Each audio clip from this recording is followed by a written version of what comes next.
Muy buenos días, ese es su programa Antena Internacional, el programa que le trae todo el análisis del acontecer actual. Hoy tenemos como invitada especial a la señora Yasmín Casafranca.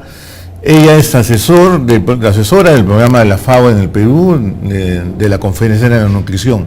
Y es justamente este importante tema, donde en estos momentos se está realizando una conferencia en Roma sobre el tema de la nutrición desde una perspectiva internacional, en el cual vamos a hablar en la entrevista.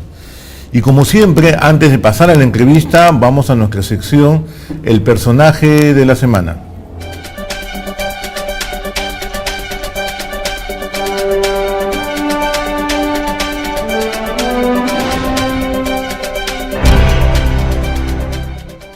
Y el personaje de la semana no es nada menos que un problema específico. Es el tema del inmigrante ilegal en Estados Unidos. Se calcula que el día de hoy hay 11 millones de inmigrantes ilegales en Estados Unidos y el día de ayer el presidente Barack Obama ha lanzado una ofensiva desde la Casa Blanca para aprobar ciertas medidas que significarían el fin del problema de este calvario que tienen estos 11 millones de personas que actúan en forma ilegal y subterránea dentro de la sociedad americana. Específicamente no podemos hablar de una reforma, sino simplemente medidas que favorecerían a aquellas personas que tienen un hijo nacido en Estados Unidos. Ellos podrían ser beneficiados, se calculan que son más o menos entre 4 y 5 millones de personas que serían beneficiadas por estas medidas. Sin embargo, el futuro de estas medidas está en cuestión. La razón es muy simple. Después de las elecciones de medio término, el presidente Obama no tiene mayoría en el Congreso para poder ser aprobada. Y ya ahora sí, el Congreso, dominado tanto senadores como la Cámara de Representantes por los republicanos, han prometido bloquear esta medida. Lo que vamos a ver en las próximas semanas va a ser una intensa batalla entre el Capitolio y la Casa Blanca en este problema de inmigrantes. Por una parte, Obama también hace con esta medida una excelente jugada política porque ahora pone el tema de los inmigrantes bajo la responsabilidad de los republicanos. Bueno, dicho esto, vayamos a decir ahora cuál es la cifra de la semana. Y la cifra de la semana es 2.100 millones. ¿Qué cosas son 2.100 millones?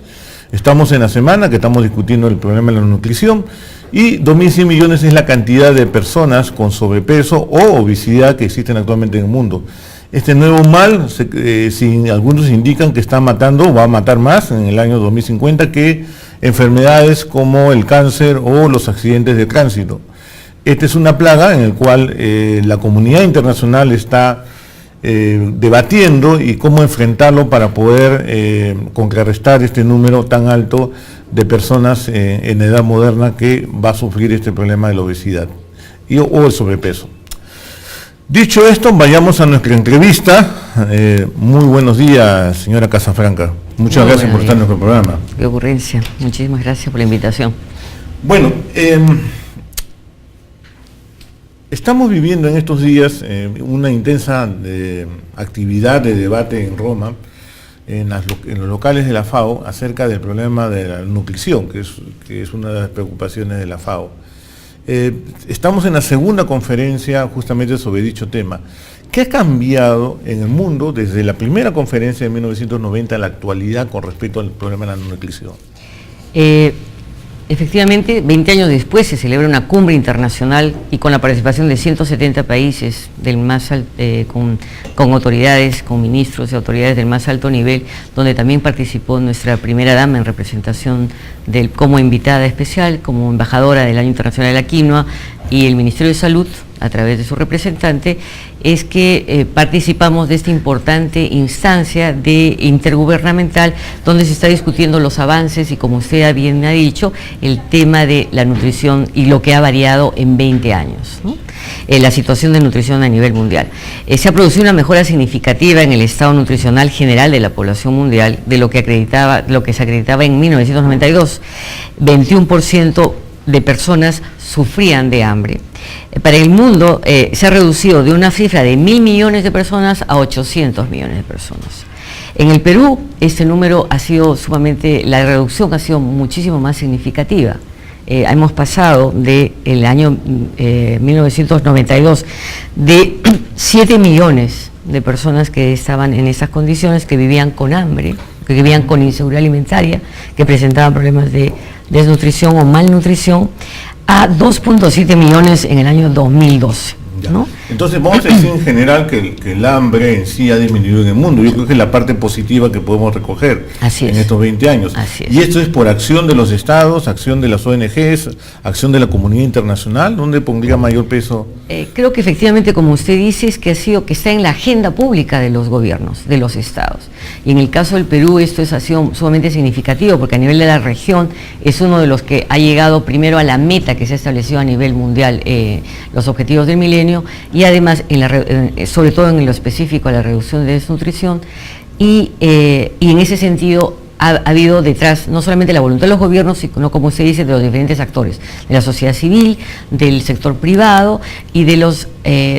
porque todos somos responsables de la nutrición, no es un sector, y de la cooperación internacional que ofrece asistencia técnica para reducir esta importante mal que nos acompaña. Ahora vamos a hablar de los retos, pero vamos a enfocarnos un poquito más a este concepto de hambre cuando se refiere al nivel de calorías mínimas que debe tener el ser humano para vivir. Todo el mundo ha bajado el hambre, pero debe haber regiones que bajaron más que otras. ¿Cómo está en el mundo? ¿Quién ha sido más eficiente y quién ha sido no tanto? Una de las regiones que más ha bajado en términos de cifras ha sido América Latina, y en América Latina, como le mencionaba, ha sido el Perú el país que más ha reducido, más o menos de 47 millones, de 47 millones que todavía subsisten con problemas de nutrición en la región. En el caso del Perú es el que más ha reducido en estos últimos 20 años.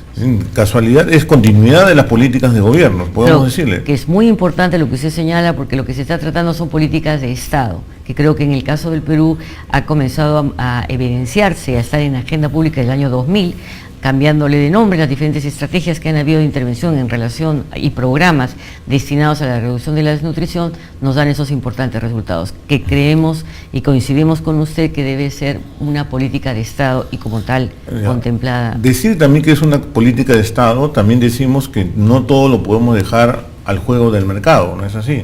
Sin lugar a dudas, la voluntad política es sumamente importante. O sea, independientemente de qué gobierno esté, como usted dice, si el tema de nutrición está en agenda, esto va a ser lo que le va a poder dar prioridad y va a poder viabilizar esta importante reducción a través de políticas y programas específicos destinados a esta importante tarea. Vayamos a personas que no han cumplido la tarea, los países que no han cumplido la tarea. ¿Cuál fue los que, digamos, hay mayor déficit del hambre, digamos? El escenario mundial lo que nos dice es que todavía hay muchos retos que tienen que ver, que tienen que concluir. Y usted lo señaló antes de iniciar la entrevista, que es el tema de la obesidad. Ahorita es un escenario diferente de lo que fue 20 años antes. O sea, ahora es la obesidad uno de los principales problemas de mayor alto riesgo, y esto está vinculado con la malnutrición, la inadecuada ingesta de alimentos. Vamos a hablar de ese momento, de ese tema un poquito más adelante, pero quisiera saber, a nivel de lo que es el hambre, como hemos considerado casi siempre, ¿qué países, digamos, todavía sufre hambre? ¿No? Sin duda la región del África es una de las que subsiste, ¿no es cierto? Todavía un problema bastante serio en términos de reducción, y todavía el reto es mucho mayor en estos países africanos. ¿Y qué pasa? ¿Pobreza? ¿Los mismos problemas de inestabilidad política, violencia, problemas climáticos? ¿Cómo podemos Creo que, como usted dice, el impacto que va a tener, que tiene el clima, el impacto de acciones bélicas, el impacto de problemas de inestabilidad política y económica, sin duda siempre van a ser factores que influyen y determinan la posibilidad de que los estados cumplan con ciertos compromisos, a pesar que lo puedan tener en agenda, dificultan que puedan implementar políticas efectivas, ¿no es cierto? Y en el más corto plazo de reducción de desnutrición. Mire, si analizamos los problemas a nivel mundial, definitivamente América Latina podemos decir que es la región que tiene menos ingresos per cápita en seguridad, es la región donde hay menos conflictos armados, y es la región donde más se ha avanzado en el combate del hambre. ¿Cómo están relacionados los problemas mundiales con el hambre? Miren, ¿no? Sin lugar a dudas, como usted dice, no es responsabilidad de un área del Ministerio de Salud de algún sector en particular, o del Ministerio de Agricultura. Es una responsabilidad conjunta, no solamente del gobierno, es desde la parte tanto del Poder Legislativo, del Poder Ejecutivo, del sector privado, de la sociedad civil, del sector académico. Todos estos sectores somos responsables de enfrentar y de coadyuvar y de sumarnos al importante esfuerzo que los gobiernos puedan tener en agenda, como es el caso de la reducción de la desnutrición infantil. Para poder, digamos, combatir la desnutrición en estos 20 años, también ha pasado que algunos alimentos se han revalorado su potencial, ¿no? Se han redescubierto, ¿no? Muy clásico en Perú la quinoa, ¿no? Sí. ¿Cuál ha sido el papel de estos nuevos alimentos ahora? ¿Cuál es el proyecto de estos alimentos que van a jugar, qué papel van a jugar en el futuro? Sin duda, la contribución del Perú, ¿no es cierto?, a esta canasta importante de alimentos es cada vez vamos descubriendo mejores las calidades que ofrecen estos productos, como la quinoa, por ejemplo, o los granos andinos. Sin duda es un aporte excepcional a la nutrición en el mundo, a mejorar la calidad de la nutrición en el mundo. Y este año internacional de la quinoa, que fue el año pasado, ha permitido, ¿no es cierto?, poner en agenda la contribución de este importante este grano andino llamado de alto nivel de contribución nutricional y de calidad. Ha puesto en escena la participación de esta importante contribución de este alimento a la canasta y a la oferta mundial de alimentos. Entonces, declarar un año internacional sirve para eso también, para promover y para poner en agenda la prioridad que se le puede dar a la producción y al uso de estos productos, que muchas veces lo limitamos solamente a producirlo o a procesarlo de determinada manera, y a través del año podemos encontrar diferentes iniciativas que han contribuido a mejorar Para terminar este bloque, la quinoa, ¿dónde se está ahora produciendo, valorando cada vez? ¿Dónde se está penetrando más a nivel mundial? Yo creo que la demanda mundial es importante, tanto en Estados Unidos como en Europa. Había una demanda adicional, ha incrementado de manera significativa la exportación de quinoa en estos últimos años. Para el año 2012 y 2013, sin duda vamos a ver también similar crecimiento. Y el mayor interés también nosotros lo estamos apreciando, no solamente por la demanda internacional, sino porque también se ha incrementado, estamos seguros, el consumo nacional. Estamos seguros, si hacemos una pequeña entrevista solamente aquí en SUSET, vamos a ver que más personas han incorporado quinoa en su dieta cotidiana. Muy bien, señora Casafranca. Acá vamos a hacer una pausa y vamos a continuar con los retos que debemos enfrentar en este problema de la nutrición en el mundo. Volvemos.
volvemos aquí a nuestro programa Antena Internacional. Hoy estamos hablando con la señora Casafranca, hablando sobre el tema de la conferencia internacional sobre nutrición.